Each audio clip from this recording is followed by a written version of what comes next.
With our defensive position preview series rolling on here, it's time to talk about the West Virginia linebackers.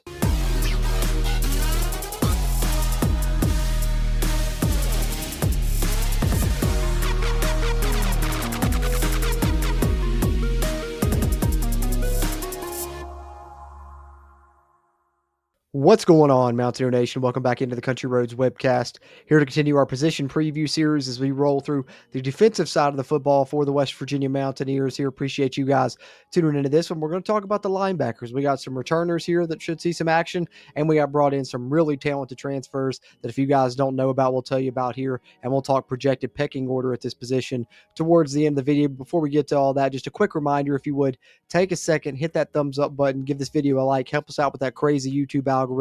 It'll help this video find more Mountaineer football fans like yourself. And if you're one of those that hasn't yet, be sure to hit the subscribe button. Stay up to date on WVU football roster news, recruiting news, transfer portal news, all of that from us here at the Country Roads webcast. We'll keep you up to date on that. And speaking of that, let's continue to talk about that roster, previewing each position as we move into the linebackers here. All right, so we'll start it off with a look at the group as a whole here using our CRW roster tracker that you're probably familiar with from our roster updates that we do here on the channel. These are the linebackers you're going to see this season. Several redshirt seniors. Count them, 4 redshirt seniors on the roster, so definitely experience. All of these guys, coming from either the group of 5 level or maybe even the power conference level in one of the cases there. A couple returners mixed in as well. And then we have a couple of juniors. And then we have a handful of freshmen and redshirt freshmen there, the trio down at the bottom, and we'll discuss each of these real quick. Let's move through the room, and then we'll talk about who's going to see the most snaps. Let's talk pecking order at the linebackers to wrap up the video here.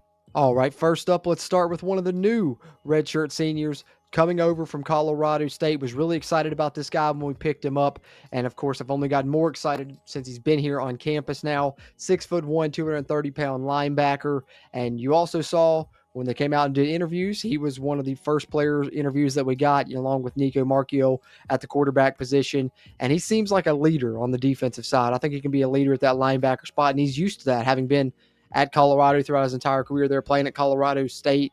And he was a leader on that defense. If you saw the video of him going around when he was committed, giving a pregame speech to the team, that'll get you excited as well.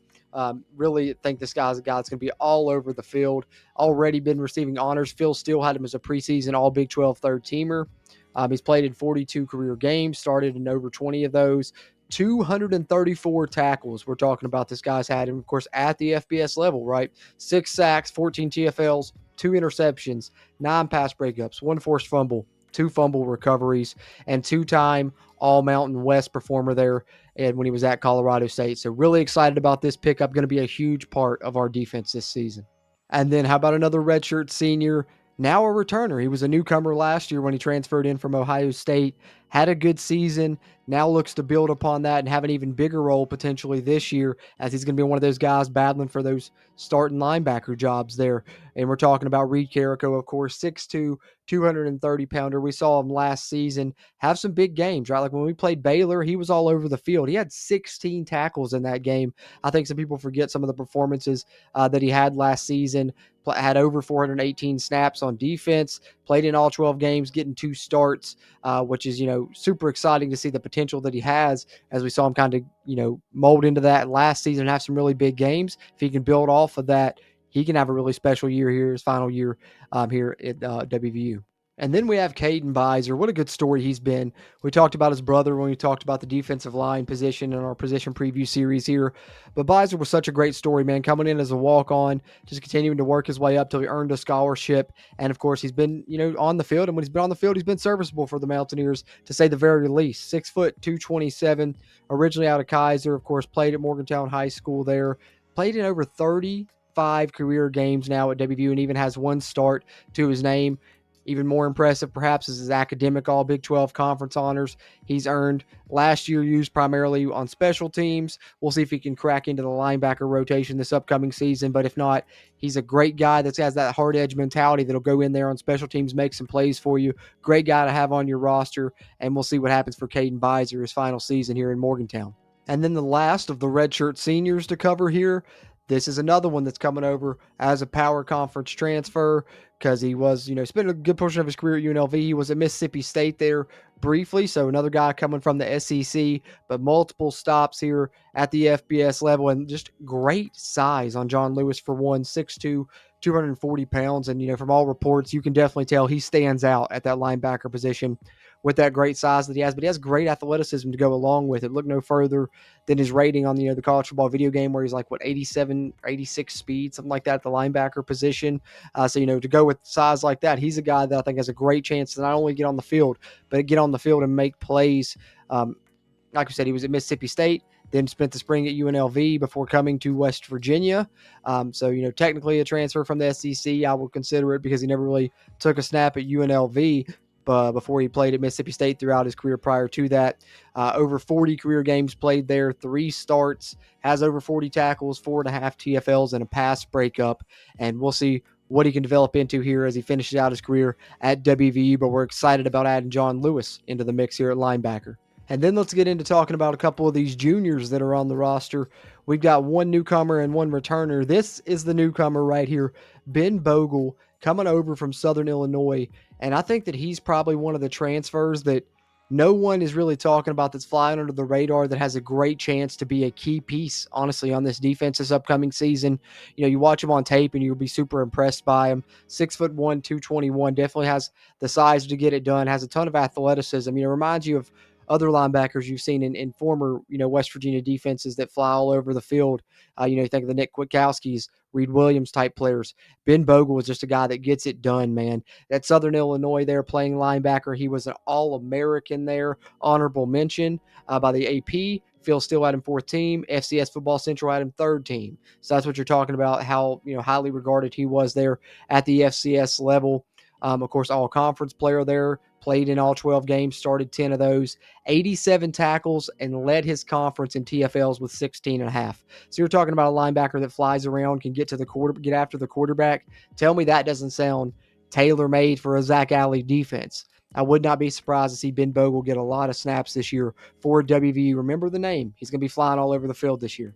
And then we have another junior here who, it's so fast and crazy how quickly it went by, because it seems like just yesterday he was a true freshman having to get a ton of reps, thrust into action when West Virginia was dealing with some injuries, and held his own as a true freshman. Now he's a veteran in the game.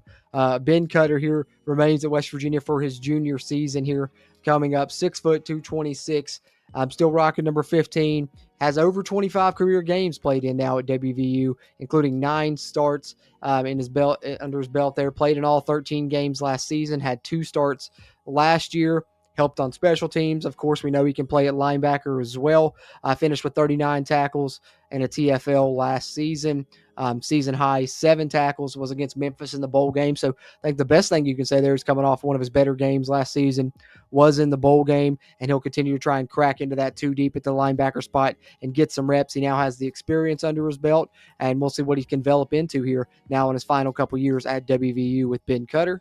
And now we get to the freshmen, starting with a redshirt freshman who just transferred in from UNC. So another power conference transfer here to talk about in Ashton Woods. And look at his frame coming in as a redshirt freshman, 6'3", 225, and necessarily doesn't have to be counted on right away.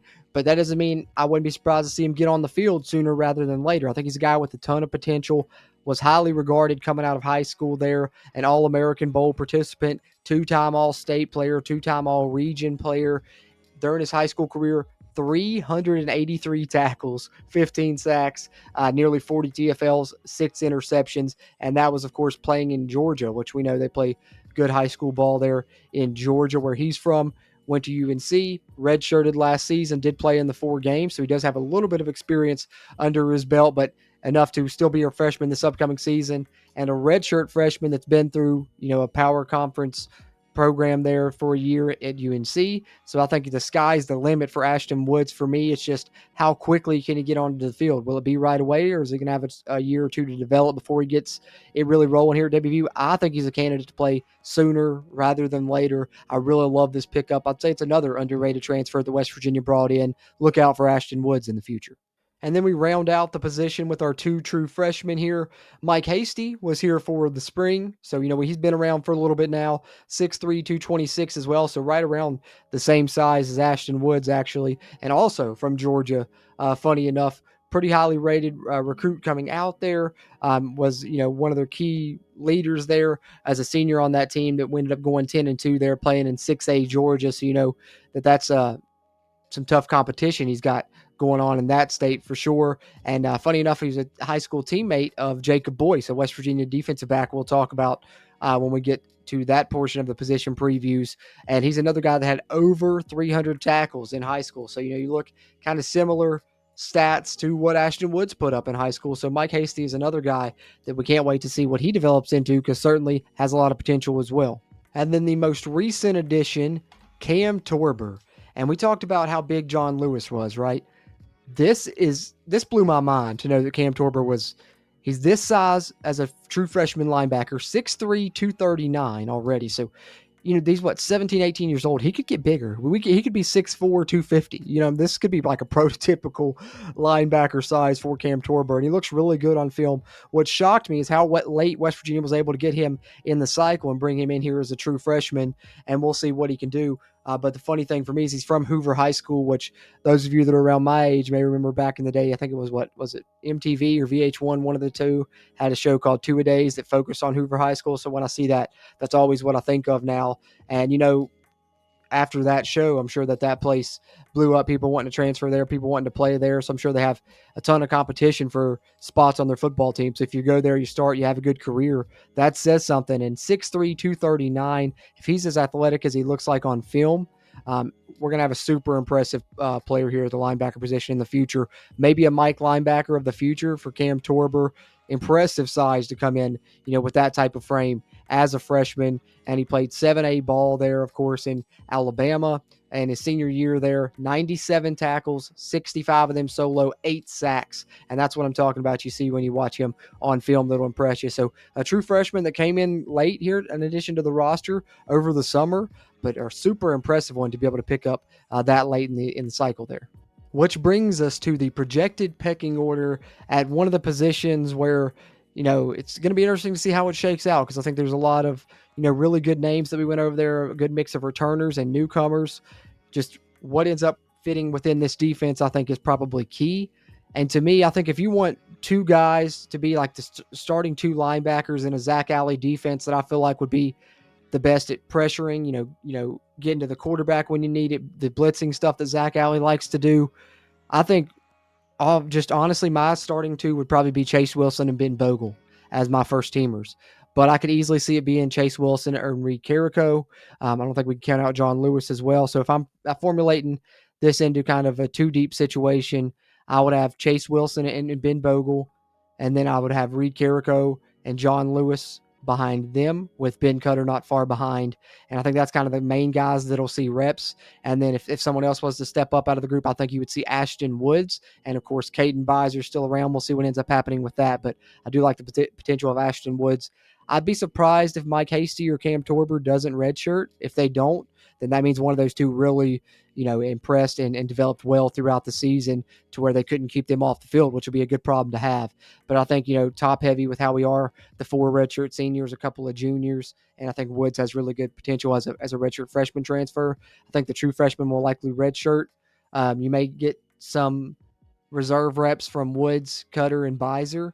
And then I think your top 4 you're probably looking at is Chase Wilson, Ben Bogle, Reed Carrico, and John Lewis. So that's the way I see it there, potentially at the linebacker spot. But that's just my opinion. Would love to hear yours. Drop it in the comments down below how you're feeling about the linebacker position as we continue through our position preview series here on the Country Roads webcast. We appreciate those interactions as we continue to try and grow this community throughout Mountaineer Nation. Until next time, let's go Mountaineers.